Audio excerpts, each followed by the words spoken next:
Welcome to the In the Arena podcast. My name is Jared Miguez, a co-host on this podcast that brings you the inspiring stories of our clients who are leaders and innovators across different industries in Southeast Louisiana. They are visionary entrepreneurs, savvy real estate professionals, media creators, military business owners, and community champions. And we are going to showcase the remarkable achievements and share their personal stories. Tune in for insightful conversations, valuable lessons, and motivational stories that are going to reveal their secrets to success and offer you insights to help you on your own path. Welcome to In the Arena podcast. No matter what level of success you get, you always have a fear of some sort. You always have imposter syndrome. You always have fear. It's just a new level of being uncomfortable. Truly, that's what it is. And it's all a fear of failure, when in reality, you should not be scared to fail because it's really just going to make you into who you are becoming. All right, ladies and gentlemen, welcome to The Wedge. We have an awesome guest, longtime friend, longtime pal, which is also a friend, but a long-time client as well. We have Shelby Clement. She is the owner of SCM. Yes. You're also the creator of DGML. Yes. Which is Woo. huge event. Yep. And it's going to be even bigger in 2024. Yes, it is. Ladies and gentlemen, welcome Shelby Clement. Yay. Hey, woo! Oh, silent clap. Yeah, silent claps. Like, I have a podcast and I ASMR. live my life on video and I'm nervous. Is it ASMR? ASMR. She's good.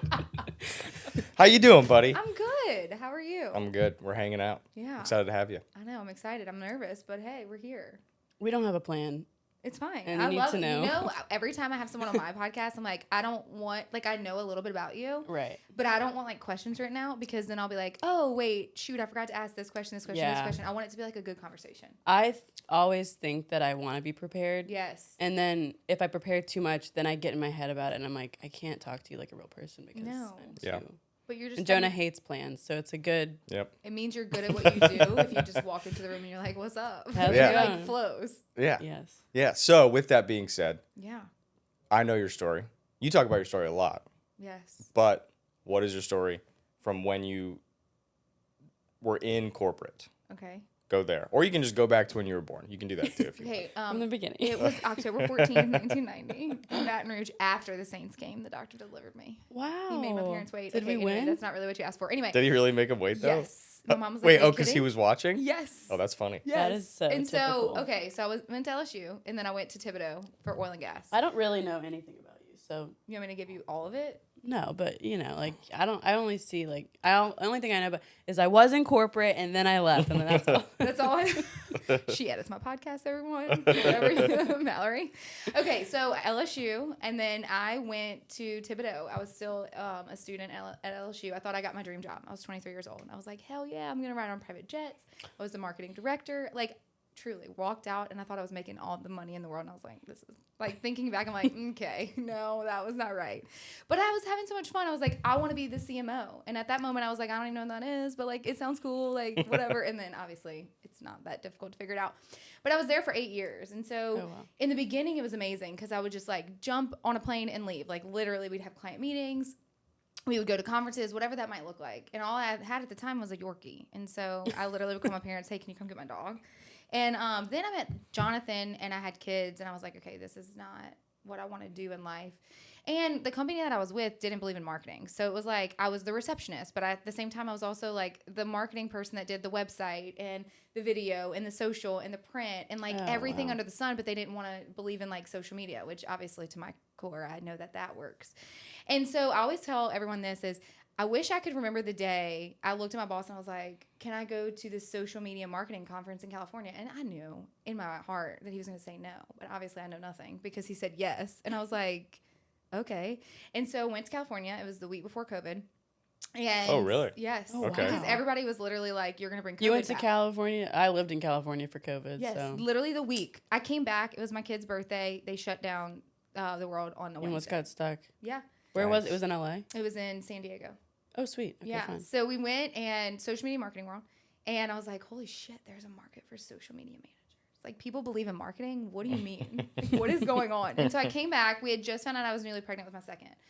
And then the world shut down. I was like, dun, dun, dun. Like, I'm going to stay with corporate. Because we got, like, Yeah. home bound. I don't. Every time I say this story, I don't know the proper word to say. We got sent home and to stay home, and so I was home with a Yeah. 9-month-old and Quarantine. pregnant. Work from home. Yeah, And so- quarantine. That was the thank word. you. That's the word. I lived it. Lots in my apartment. So what I did is I took everything I learned in California and I started applying it to the company I was with, and I was like, holy shit, this works. Wow. And so February of 2021, I randomly, and if you're a social media manager listening to this, do not do this, but I randomly DM'd their social media for a restaurant in Thibodaux, because you're going to get their social media manager. So like, don't do that. Luckily, God knew, I got their owner. So I was like, great. And so it was like started as a side hustle where I was going to redo my kitchen. And I was like, holy crap, there's a need for this. And like before I left corporate, like it snowballed. People found out I was doing their social media, and so they started reaching out. And by May of 2021, I was able to leave. And John was like, well, like if you can match like your salary, because we both financially contribute. Like Right. I work, it's great. Yeah. And so I pulled up Excel, and by Excel I mean I hate Excel, but like I knew that it could do the Same. sum. So I literally would like list out a client with the price and everything, and I was like, look, I just need like one more client and it's fine. And so I found the clients I Have to needed keep to all leave. these and then get one more. Yes, and I didn't have contracts. Like I started out the wrong way of like how to do business. I was like, people are nice; they're never gonna leave Yeah. me. But I just knew that in my gut, like I needed to do something, because I remember sitting in corporate. And if you're listening to this and like you're sitting in corporate or you're sitting in something so miserable where you just like cry every day, and then I went on interview after interview, you're overqualified, we can't pay you that much, and I just craved to learn from someone. Like I was Right. like 26 probably at the time, 27 at the time, and I was like, I just want to learn. Like I'm not old enough to know all the things about marketing, and I Yeah. love it, and I just want to learn.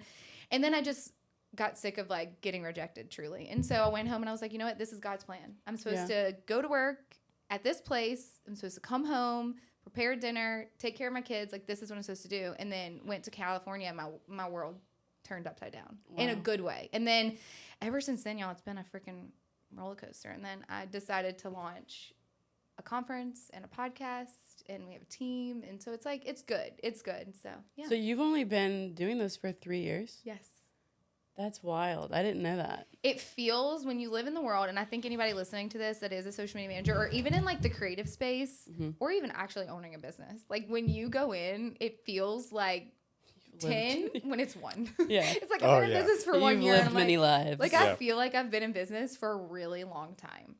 And I feel like I've gained so much knowledge, and I didn't know that this was God's plan of like teaching me more, of like not by learning from someone else, but to do it myself and figure it out along the way. Obviously, I did learn from other people because I would research myself, but I envisioned me learning and getting better if I had like another person. Like I could look up to someone that has already done it Right. in a corporate setting, because like that's all you Yeah. know, really. I mean, I came from a line of entrepreneurs, obviously, so I knew I wanted to do something, but I thought I was gonna have a brick and mortar. Like I didn't think Yeah. I would just have like Like a boutique or like I'd something. have something Right. where it's not an online business that's just like And now that you have online, you're like never going back. ever. I've thought about it because I'm like, okay, it's like that would be.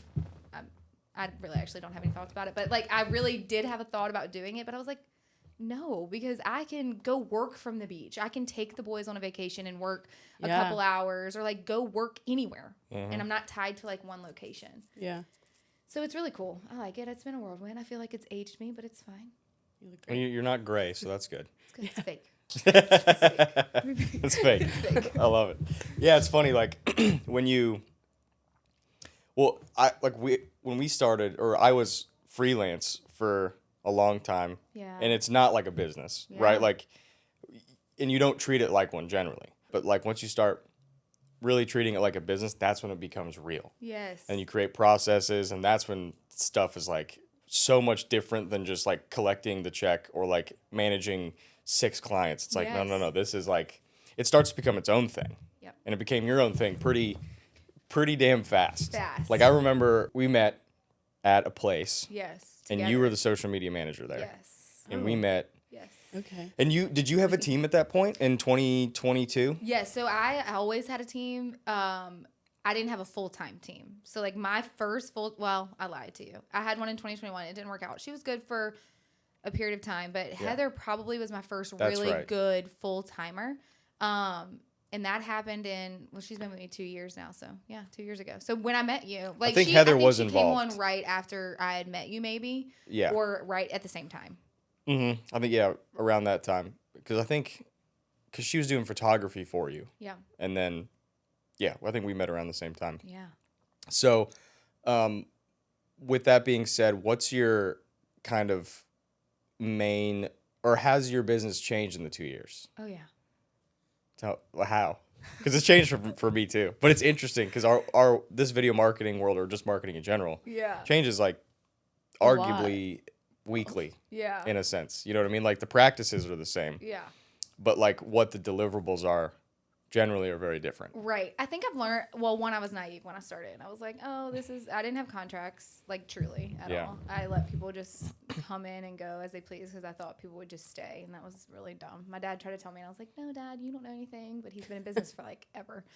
I'll say like last year. So in the very beginning, I started making a lot of money. And I was like, I mean, by a lot of money, it's nowhere near like where the business has gone to now. But like to me, going from corporate to that, it was great. And I knew I had an employee, but I was so scared to spend money. I was like, oh my God, like I need to hold on to this money. So I didn't invest at all in my business or in my employees or like anything. I was like, I'm scared. We're good. We're lean. We're great. I would say my mind changed last year. That is where the biggest shift came. That is where the biggest growth came. That is where like I'm tired came from, because it was just like a freaking go.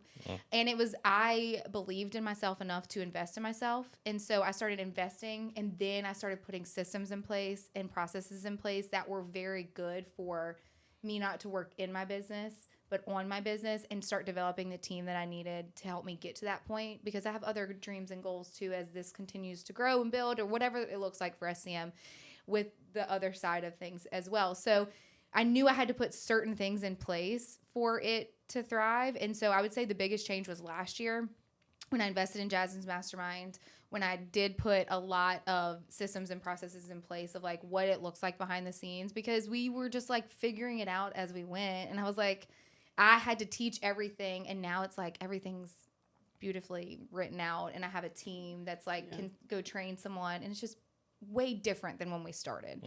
So I would say I've learned a lot. I've failed a lot. I've succeeded a lot. It's definitely like grown me as a human being mentally.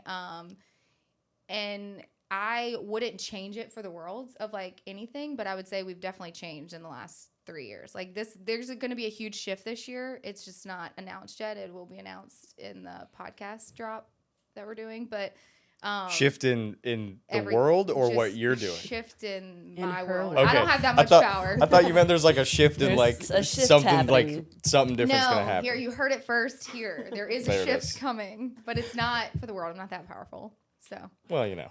Wait, I want to talk a minute, because you mentioned something that I thought was interesting about your failures.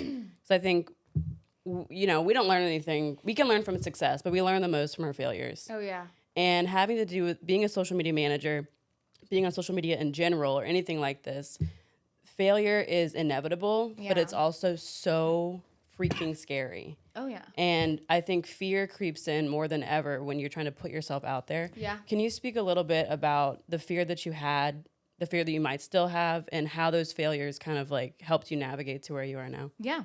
So what I've learned over the years is no matter what level of success you get, you always have a fear of some sort. You always have imposter syndrome. You always have fear. It's just a new level of being uncomfortable. Truly, that's what it is. And it's all a fear of failure, when in reality, you should not be scared to fail, because it's really just going to make you into who you are becoming. And so I used to be super scared to fail. I was like, oh my God, people are going to judge me. But that right there is why I was scared to fail, is because people were going to judge me. And as I've grown up, and as like I've made this huge, probably in the last 6 months, like my mental state is way stronger than it used to be. And I'll tell you that story anyway in a minute, because it kind of goes together. You're a lot more chill these days. Yes. Like I'm very like, I truly do not know what happened. It was, I went to the hospital obviously in August, but it was just a lot has happened. But I'll say this with failure is like anyone that's listening to this, like you will fail in business. It's inevitable. And it's okay, because that's only going to make you better at what you're doing. And it's going to make you into the person that you're supposed to be. And if you don't fail, then you're not doing it right. And so success is very, very, very uncomfortable. And if you think in your mind, I'm not good enough, or I'm scared of what people are going to think, you're holding yourself back for the legacy you're building for yourself and for your kids. And so when you think of like, is my legacy bigger than the fear that I'm having? If it's yes, then tell it to shut the hell up. And if it's no, then you got to figure out a different path for you, because this is just not going to work out. And a lot of times it's all like, quote unquote, the devil or lies you're telling yourself. And if you replace those thoughts with actual facts of who you are and what you're doing, I'm supposed to be doing this. I can fail, but I know I will overcome. Or I know that this is leading me to the next place I'm supposed to be. Like, change it with the positive ways of how to think. And I promise you, your whole mindset's going to shift. Because, like, I do allow this, though. I will say this, because I am human. And I have changed, but I am human. I allow myself, like, a day to be like, holy shit, that sucks. Or I failed. Or holy, I can't believe I lost this client, or I can't believe, I didn't get this bid, or like, I can't believe my business isn't where it is. Like, whatever it is that like sucker punch gut you, like whatever, like sulk, go take a bath, take a walk, drink. I don't care what you do. Like, whatever it is that you need to feel your feelings, like tell everyone that you know that you want to burn it down. Because I do that literally. If anyone's listening, that's my friend. They will tell you this all the time. And then get the hell over it. Because like, you weren't put on this earth to dwell in the things that you fail at. You were put on this earth to live in the legacy and the purpose that you were meant to do. And so if you can't do that, then what the hell are you doing? And so like, if you can't change your mindset, then you're wasting your time, period. And we don't have time to waste because you get one life. And you can either be happy or not. And so like, it's so powerful when like you change your mindset of everything. Because I'll say this, like, I had stupid goals. And by stupid, I mean, the kids say stupid meaning good. And like, see, I was thinking bad. Wow, all right. we're old. Like stupid good goals. I'm like, like, what? The end of last year, I was like, oh my God, 2024 is gonna be like, well, I had them actually last year too. And I was like, that's just not real. And then I had them this year and I'm like, you know what? It could be real. And I saw those goals like plain as day. And I was like, well, I don't want this. And I finally took a step back. I was like, what is that doing? Those goals are going to make external validation for me instead of internal validation. Like, I'm not going to have time with my kids. I'm not going to have time with my husband. I'm not going to, like, I'm running a freaking successful business. Why do I need this extreme goal? Yeah. Where then I can, like, shift and do it some other way. You know? So it's just, like, take a step back and say, am I doing what I'm doing for external validation or internal validation? Because if it's external validation, you're going to get burnt out and you're going to want to quit and you're going to fail. But if it's internal validation for yourself, then you will always win, no matter if you fail or if you succeed. Yeah, that's We're good. done. I think we can go now. We're good. No, that's a good point. Like like when you, like, so I started at Church of the King. That was kind of my main, or I was freelance for like 2 years working for free. Yeah. But then I worked there, and a lot of like church culture, it's a lot of service, right? Yeah. Like and I kind of, see if this makes sense, but like in a way, not indoctrinated, but like service became a really big part of like even what I like to do now. Yeah. And so what you're saying is like, if you're, chasing the money or like chasing these certain things, but then you start to not think about, you're kind of like in it for the wrong reason. Yep. And like, like I always think all of our clients, like we provide a service, and it's not always just the fact that we can have cameras. It's like, no, like I want to be able to help in any way that I can and be of service to you. Yeah. Like that's what makes me feel really good. Like I like making videos. Yeah. But I really like allowing, that person to be like, oh, like they took care of me. Yeah. Like regardless if it was like late at night, they got it done. And like that's what fills my cup, But you have to have that. Yes. If you don't, it's like you're gonna lose your mind. If you're working for the money, it will run out. Yep. But what I mean by that is like you can get as much money as you want in the world, but your drive is going to run out, and then you're going to be miserable, and then you're not going to perform or deliver the quality of service that you started with. You don't have that drive anymore. You don't have that passion. And then what's all the money in the world if you have no family? Yeah. If you have no happiness? If you have no friends? Right. Like what does that mean? Because crying in a Bentley, is that what they say? That's right. Yeah. True statement is, I've learned this so much more recently, is the more money, more problems, is very, very, very, very true. Yeah. And if you aren't living in your purpose and you're not happy, well, I'm not saying making money is bad. I'm not saying like you can't have a goal of making 7 figures, 8 figures, whatever the case may be, because we all want to be super successful for our families and have a legacy. But if you have all this money and you have nothing to show for it, what was the point of living your life to chase the money? Yeah. There's none. So it's just like, what are we doing? You know what I mean? Like if you can take a step back and sit in silence, like for Lent, I gave up my phone after 8.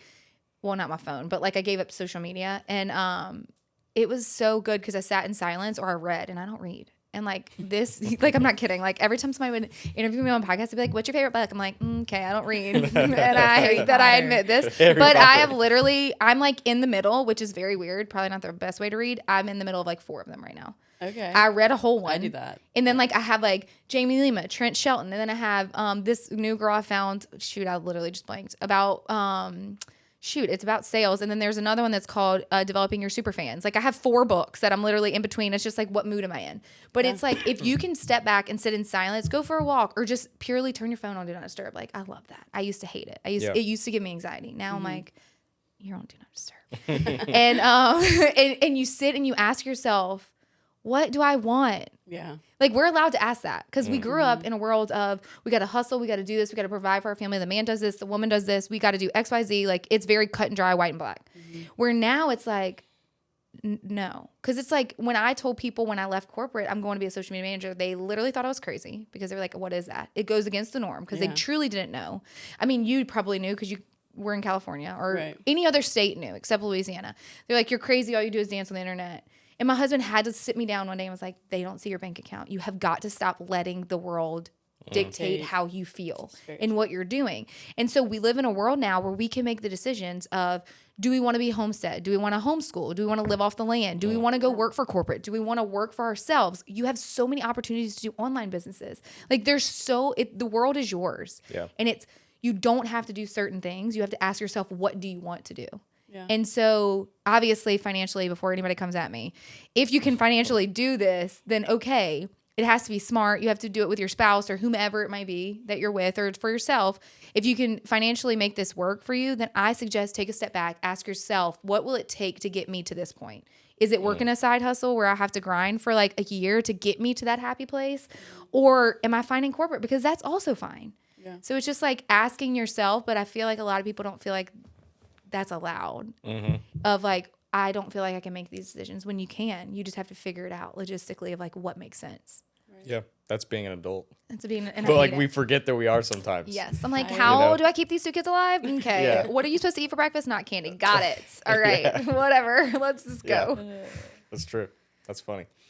So what's because I remember this is I'm not really a boastful guy, but the one thing I think that we brought to this area is what? Video. How confident are you that it was us? In my back of my mind, because I remember I was spiraling one day and I was texting you and you told me this. Yeah. You probably don't remember, but it's fine. It was like a couple months ago because we don't talk about it. We don't ever talk, whatever. And in the back of my mind, I'm like, yes, because we sat down in this office downstairs in the conference room. And I remember I used to do like the trends and shit. Like I used to dance on the internet. And You made me dance. Whatever. Like I did those things because that's what was working. Right. And then I was like, I'm done because we can get into social media in a minute. But like, I hate how fake it is. And I hate that people think they're original by doing trending audio, whatever. We sat down and it was the fakest thing ever.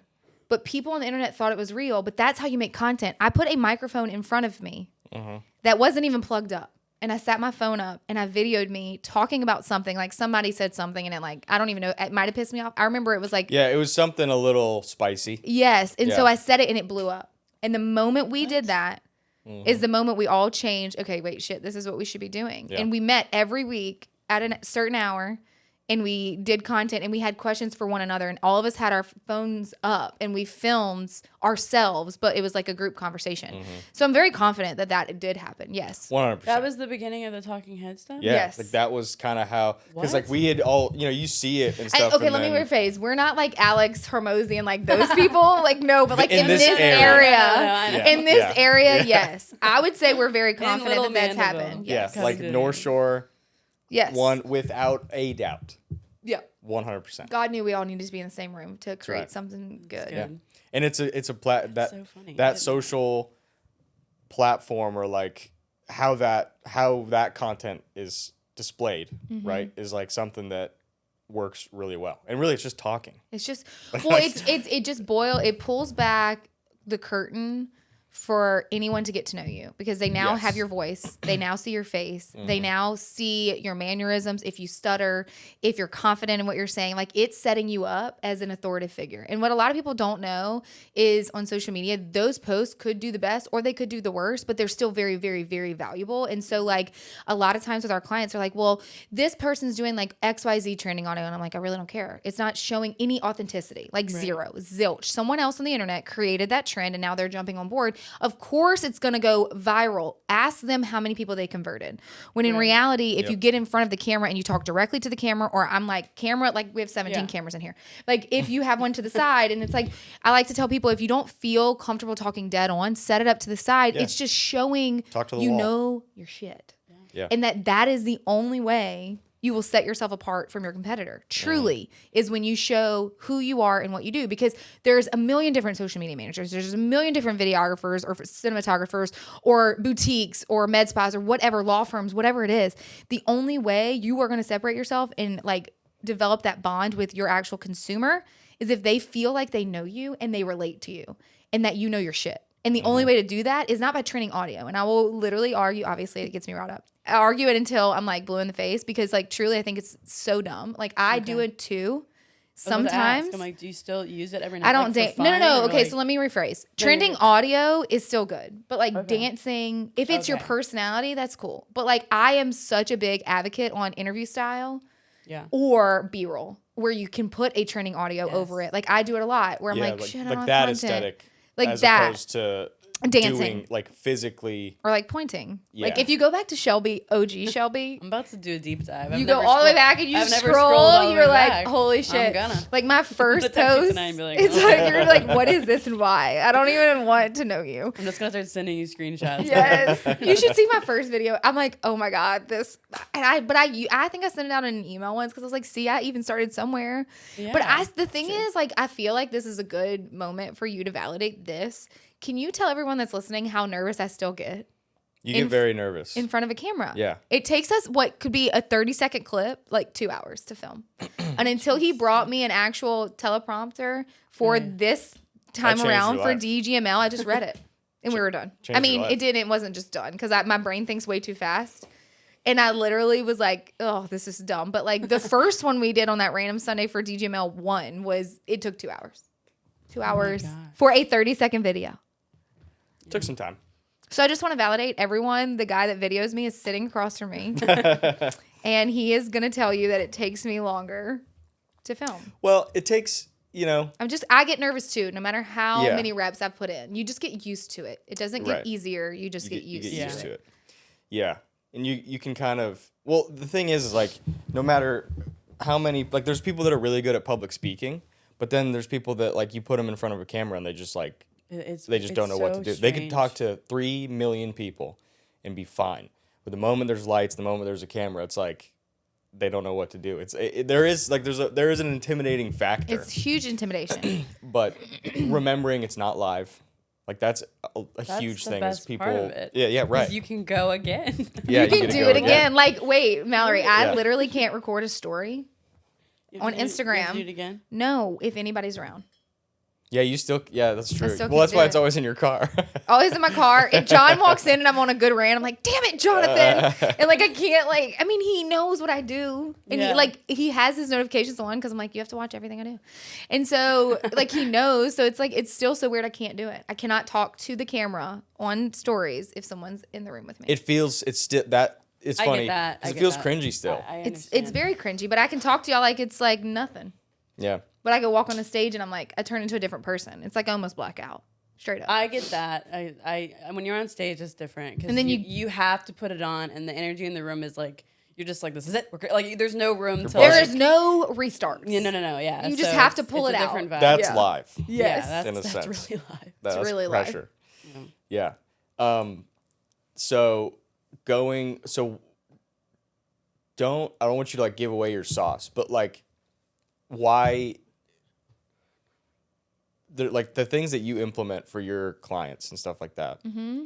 What is something or like a few ingredients that you think or have seen that people need? Like for your strategy plan. Like, what are things that you're like, all right, you need to be kind of doing this. You need to be thinking about this. What do you kind of tell people? So I feel like you know the answer to this already, but number Maybe. one, if they will do it, or if they're like okay with doing it a little bit, and I can give them a nudge, video 1010% every single time. Like, Why? because I think that's gonna win every time, and like I tell them this.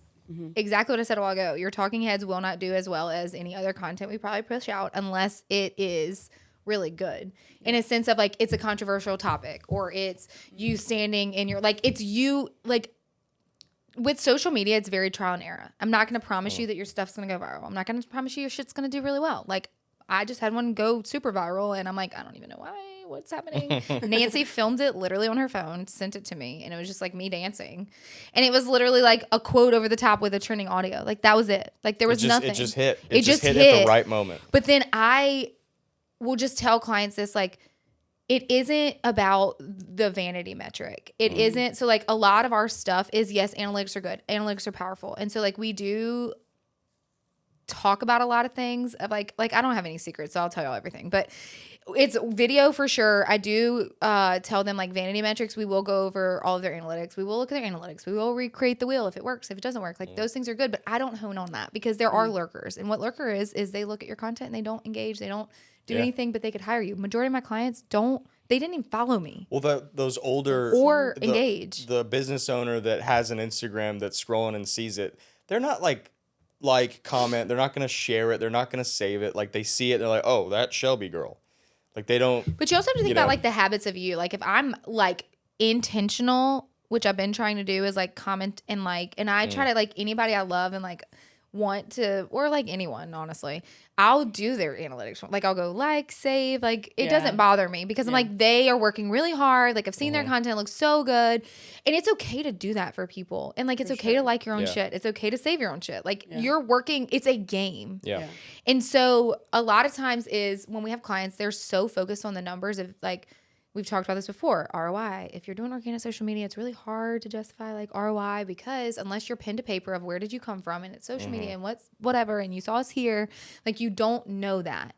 And so honing in on a vanity metric instead of being consistent and showing up as who you are, and the way that you can do that, and I believe it deep to my core, is by video because you are talking to them in a way that they get to know you. And then also breaking through the noise. What I've been trying to tell people, it's like a cute, bigger shift of like, now it's like, I'm just going to show up as who I am. Like I cry on the internet. Apparently it works because people like message me. People love that shit, man. They love it. God. I'm like, even the one last night of me boxing, I purposely took the clips of me getting it wrong over and over and over and over and over again.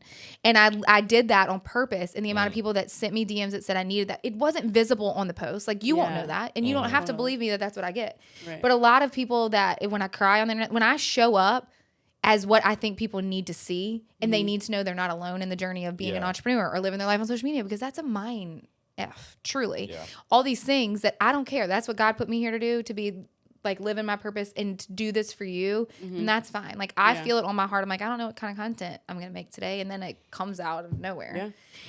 But when it comes to my clients, I'm like, you have to stand up for what you believe in. You have to talk about your mission, your values. You have to go against the grain of the noise on social. Because if not, you will get lost in the noise of social. Like people are so scared of cancel culture. They're so scared of talking about God, or they're so scared of saying that they believe in XYZ, or they don't believe in this. And like, how do you expect to be different from your competitor or anyone else that's on the internet if you aren't willing to, one, get in front of camera, two, talk about your mission, talk about your values, be who you are, just have a freaking conversation?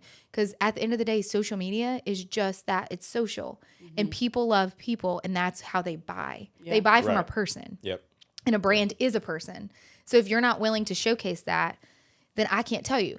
I literally just posted a video. It says stock imagery is not going to work. Stock video is not going to work. Like you have to either get a branding photographer in there to do an actual brand shoot of your products, of you, what it's like to walk. It's a customer experience and a journey of how they're going to get through the door. How are you going to get them in the door? How are you going to treat them while they're there? And how are you going to convert them to spend dollars and then continue to come back? And if you're not telling that story through photography or videography, then like, you should not be on the internet. Right. You should just like, you're wasting your money with a social media manager. Yeah. If your social media manager is not pushing video and like photography, like we have a rule now. We pick up a new client. If they do not have a year of brand assets, like it hasn't been done in a year, like photography or videography, we bring people in. Jonah's seen it. We've brought him in for brand videography. And so like, if we don't have that, it's not successful. And I've seen it time and time and time again. You have to have it. It's like you sign with these clients and I know you're going to fail. And I hate to say that, but I also tell them this because I'm like, especially if you live in a different state, because we work with people in different states, is where if they give me the content, because I'm not there to go get it, it's going to do really well. But if we don't have the content and I'm pulling stock imagery from the website or like from something else, it's not going to work. We tell them that in our initial meeting. And then 6 months later, they're like, it didn't work. I'm like, well, no shit. Right. Because I told you and you still wanted to sign with us and you told me that you would give me XYZ because you weren't here. And then I also said, we've quoted this. You can fly my team up there. This was going to cost. But we can get content. Give us a day or two. We can get 6 months of content. Yeah. Like you got to be willing to you have to be willing to spend the money to make money. And it's really, really, really important these days. You cannot be cheap with marketing. And if you cut marketing and you try to do it yourself, you're going to fail. Because cutting marketing is probably, I saw it firsthand in oil and gas. Like it's the first thing they cut. It's the first thing they do. Yeah. But every single industry needs marketing. One of my longest clients is oil and gas. They're still here. They're still with SCM. They've been with SCM since I opened the doors. And they believe in marketing. And they spend a good amount of money because they know they need it. They know they need XYZ. So we are very upfront with clients now. Like I'm not just trying to have every single client on the North Shore or in the world. Like that's not my goal anymore. My goal is you have a question, like you have to fill out a questionnaire. You have to meet our minimum of the payment that you have to pay monthly with us. Like if not, you want cheaper, it's not us. You have to have brand assets that are at least no older than a year old. If not, we're going to be redoing those. Like all these things have to be in line for me to do it because we've failed multiple times because it was money versus I'm just going to tell them how it is. I was like, oh my God, this is growing us. We're going to meet this goal. I'm just going to take them. And then it would fail. Yeah. Because I wasn't honest. Right. And I've learned that. So if you're a social media manager, take a step back. You can make a lot of money in this industry. But if you just continue to take on clients, it will give you a bad reputation. Because if you keep failing and not telling them what works and what doesn't work, then you're not going to grow. And you're not going to be the best in your area. So that's true.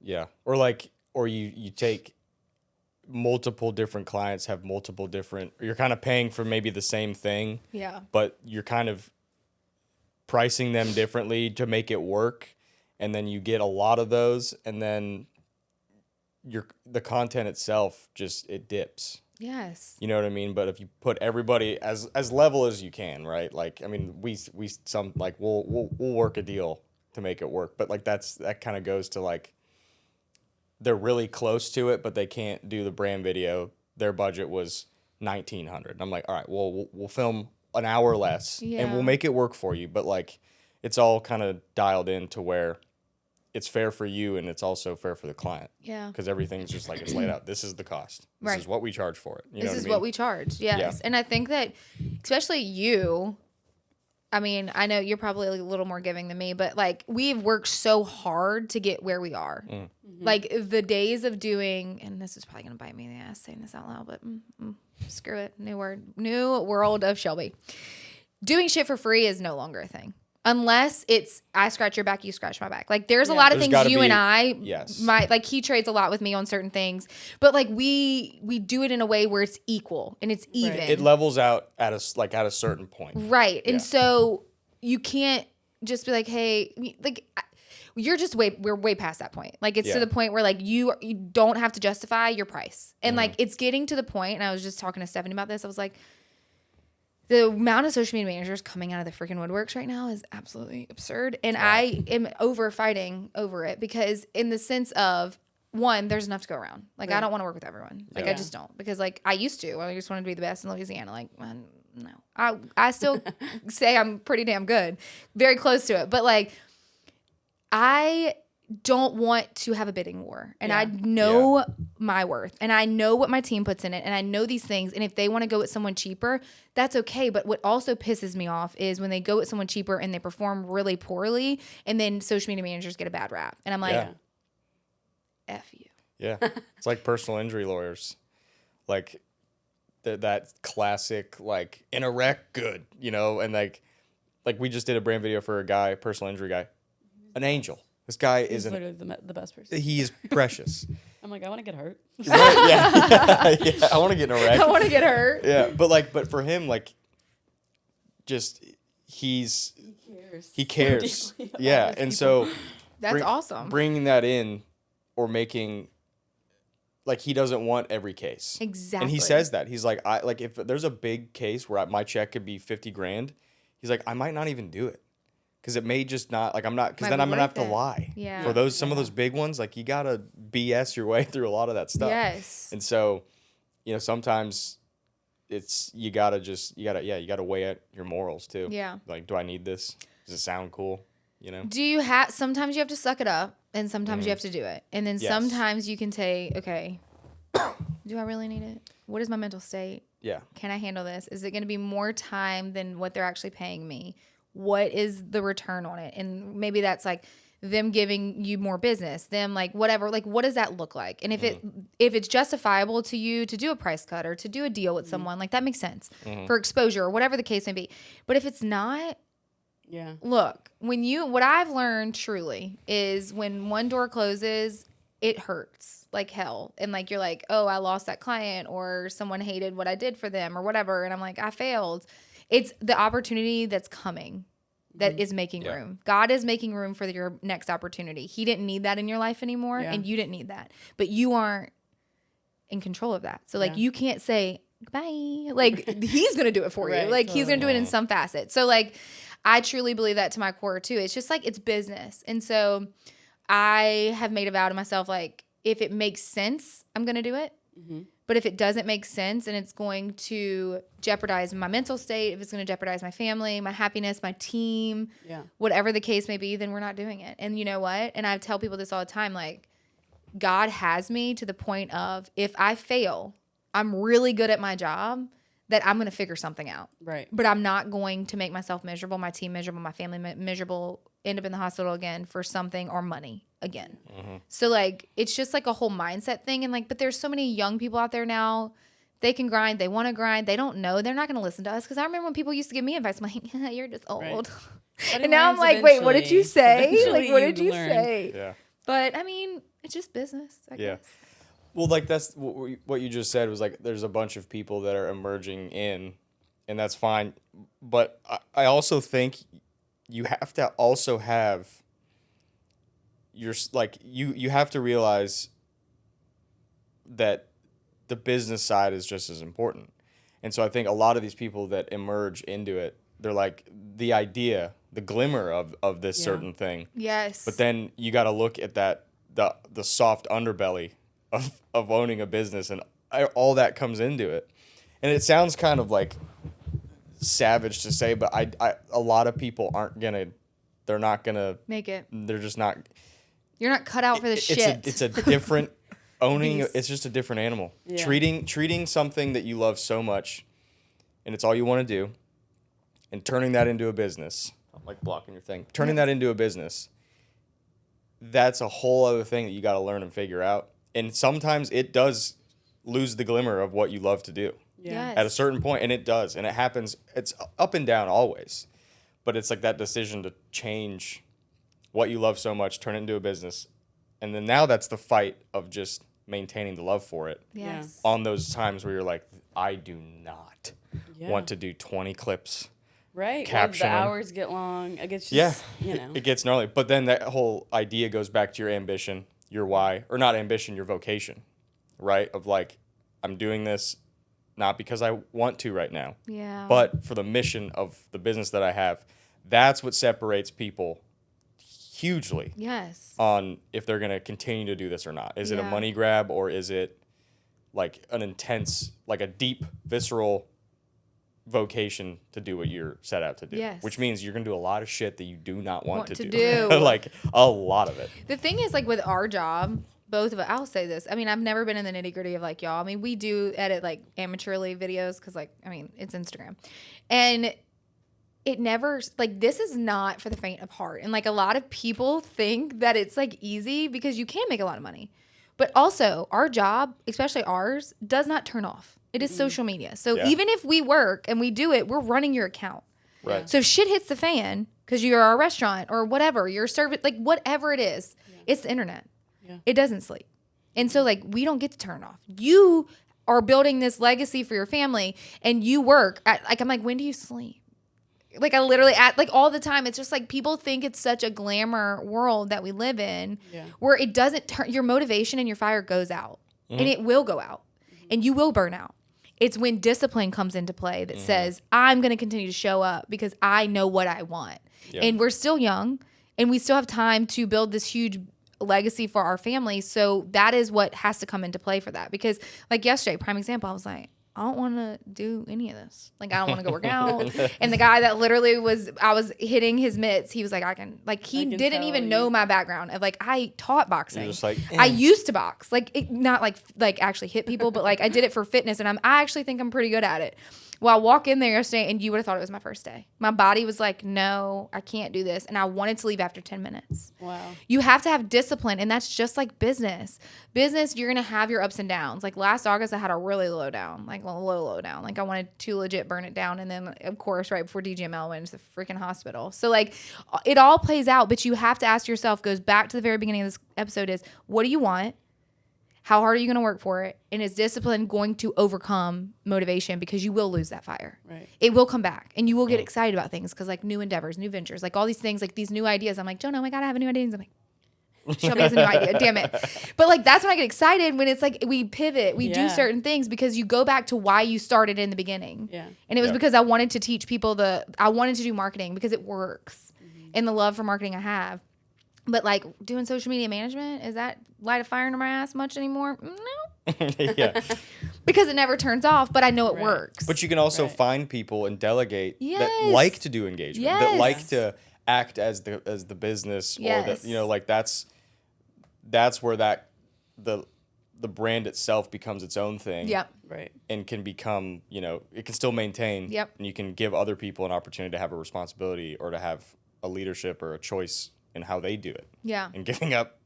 Like when I first hired Mallory, I was like scared. Not because I didn't think you couldn't do Well, it's your baby. what I needed you to do. It was that I had to let go of how because there's certain things that you do that are different than I do it. But guess what? The result is the same damn thing. And hey, sidebar, sometimes she's going to do it better. Right, for sure. Like truly, because like Absolutely. when I hired Heather, like I don't really create much anymore. Like unless, I mean, we have a lot of clients right now, so like I do have to step in and help.